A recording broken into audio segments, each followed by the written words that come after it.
اعوذ باللہ من الشیطان الرجیم بسم اللہ الرحمن الرحیم نحمدہ ونصلی ونسلم علی رسولہ النبی الکریم اما بعد فاعوذ باللہ من الشیطان الرجیم بسم اللہ الرحمن الرحیم اللہم صلی علی سیدنا و مولانا محمد وعلی آلہ وصحبہ وبارک وسلم۔ معزز طلبہ و طالبات و معزز سامعین گرامی، السلام علیکم ورحمۃ اللہ وبرکاتہ۔ ہم حضرت سیدنا شیخ شرف الدین سعدی شیرازی رحمۃ اللہ علیہ کی مایہ ناز تصنیف کریمہ سعدی پڑھ رہے تھے۔ آج الحمدللہ ہم کریمہ سعدی کے 31ویں لیکچر میں حاضر ہیں، اور آج ہم جو بیان پڑھنے جا رہے ہیں اس کا عنوان ہے در مذمت حرص۔ در مذمت حرص، حرص کی یعنی لالچ کی برائی میں، حرص یعنی لالچ کی برائی میں۔ تو حرص کیا ہے؟ خواہشات کی زیادتی کا نام حرص ہے، اور اسی طرح بری حرص یہ ہے کہ بندہ اپنا حصہ وصول کر لینے کے بعد، حاصل کر لینے کے بعد دوسرے کے حصے کی خواہش رکھے، طلب رکھے، تمنا رکھے، دوسرے کے حصے کا خواہش مند بنے اور دوسرے کے حصے کی لالچ کرے، تو یہ سب سے بری حرص ہے۔ تو حرص کا تعلق فقط مال سے نہیں بلکہ کسی بھی شے کی زیادتی کی خواہش رکھنا، یہ حرص ہے۔ حضرت سیدنا انس بن مالک رضی اللہ تعالی عنہ سے مروی ہے کہ کریم آقا صلی اللہ علیہ وآلہ وسلم نے فرمایا کہ اگر ابن آدم کے پاس سونے کی 2 وادیاں ہوں تو تب بھی وہ تیسری کی خواہش کرے، اور فرمایا کہ ابن آدم کا پیٹ قبر کی مٹی ہی بھر سکتی ہے۔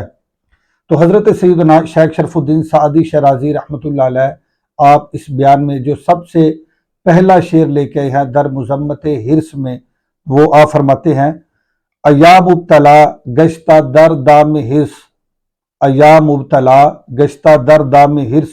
شدہ مست و لا یعقل از جام حرص، شدہ مست و لا یعقل از جام حرص۔ حضرت سیدنا شیخ شرف الدین سعدی شیرازی رحمۃ اللہ علیہ آپ فرماتے ہیں کہ اے حرص کے جال میں پھنسے ہوئے،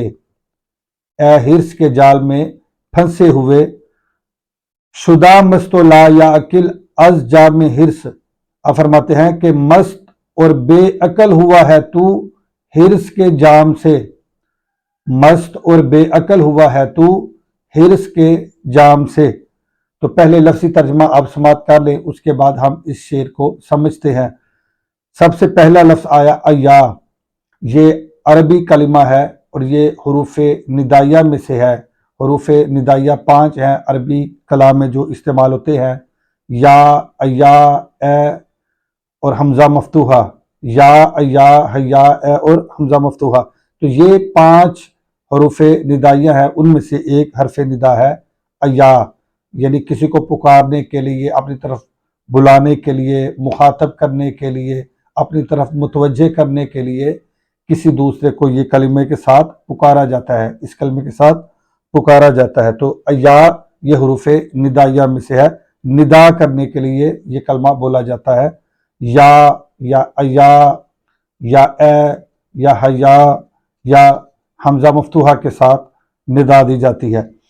دوسرا لفظ آیا مبتلا۔ مبتلا کا معنی ہے پھنسا ہوا یا گرفتار، پھنسا ہوا یا گرفتار۔ اسی طرح لفظ آیا گشتہ۔ گشتن مصدر سے یہ اس میں مفعول کا صیغہ ہے، اس کا معنی ہے ہو گیا ہوا، ہوا یا ہو گیا ہوا۔ اسی طرح دام کا معنی جال، دام حرص یعنی حرص کا جال، حرص کا جال۔ اسی طرح شدہ، یہ شدن مصدر سے اس میں مفعول کا صیغہ ہے، شدن کا معنی ہونا اور شدہ اس میں مفعول، اس کا معنی بھی ہوگا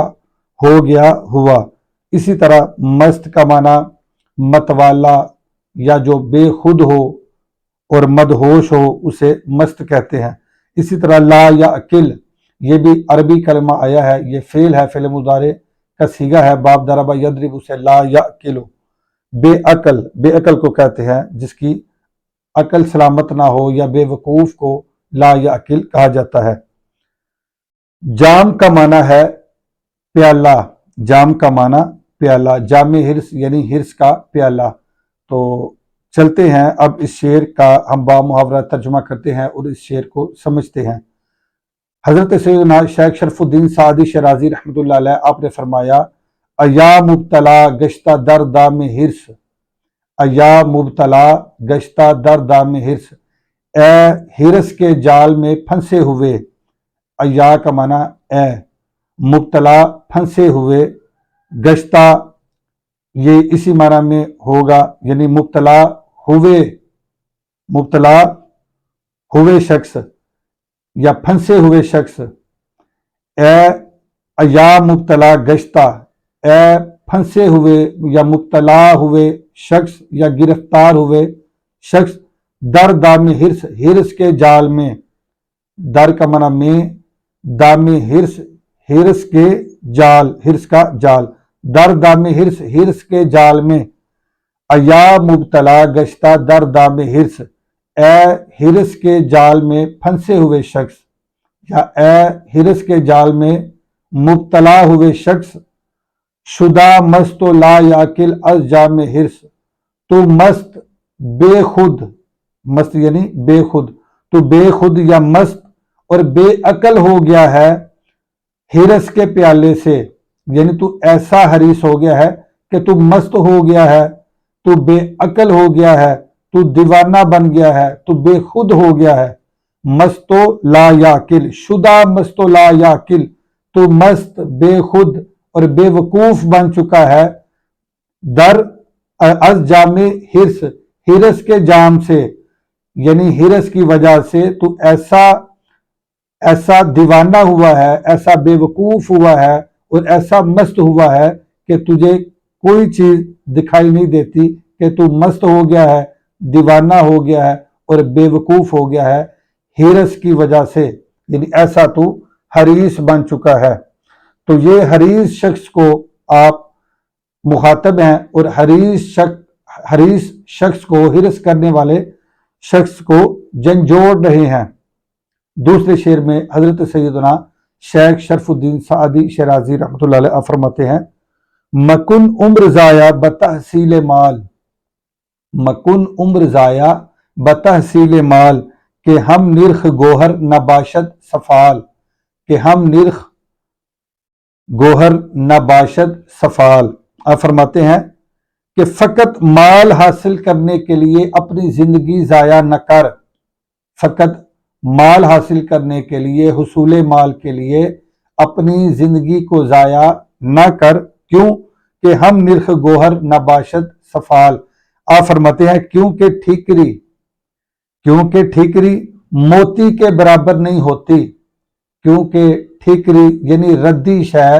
قیمتی شے کے برابر نہیں ہوتی، ٹھیکری موتی کے برابر نہیں ہوتی۔ پہلے آپ لفظی ترجمہ دیکھ لیں، پھر ہم اس شعر کو سمجھتے ہیں۔ مکن لفظ آیا، مکن کا معنی نہ کر، مکن نہ کر، یہ کردن مصدر سے فعل نہیں کا صیغہ ہے، نہ کر، کردن سے کنت مضارع آئے گا، کن فعل امر کا صیغہ اور شروع میں میم لگایا تو مکن فعل